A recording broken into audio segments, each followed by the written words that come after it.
So you've just finished your PhD and you have big career plans. What can you expect? If we look at the last 30 years between 1980 and 2014, you can see the postdoctoral fellowship has extended. By the age of 45, you could still be a postdoctoral fellow. By the age of 55, in 1980, you'd be looking to retire with a great international reputation at the age of 65, while today's researchers are senior researchers with another 20 years ahead of them. In 2014, the NHMRC funding success rate was 15%. This is the lowest grant success rate ever recorded. Most of the money goes to senior investigators. So the average 35-year-old is worried about getting money for their research, they're worried about their future, and they know they're not the only ones. Australia needs to target its national health priorities, fund all researchers at all career stages. So how can we develop sound policies for the future that are evidence-based?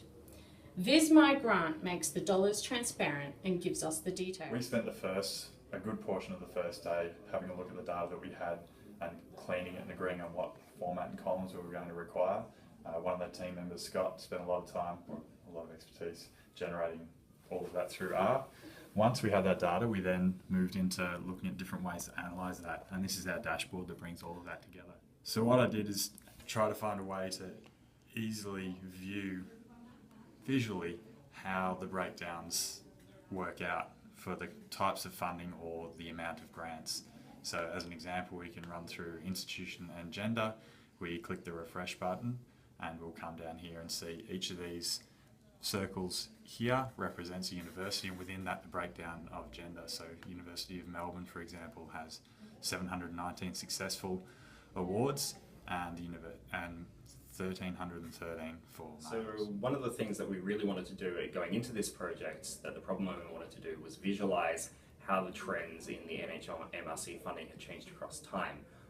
However, this would have required a lot of data cleaning that we just didn't have time for. What we were able to do was create an interactive web tool that allows you to query the NHMRC funding just for 2014 and visualise the various different trends in that data based on drop-down boxes and different groups.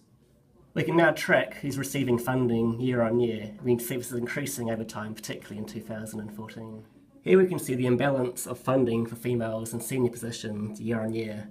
It's slowly increasing, but clearly not enough yet. I created an interpolation of Australia across the amount of funding that each area gets, and Melbourne and Brisbane put everyone else in. I used Tableau to put together a visual dashboard that shows many things at once at a glance. Victoria does really well.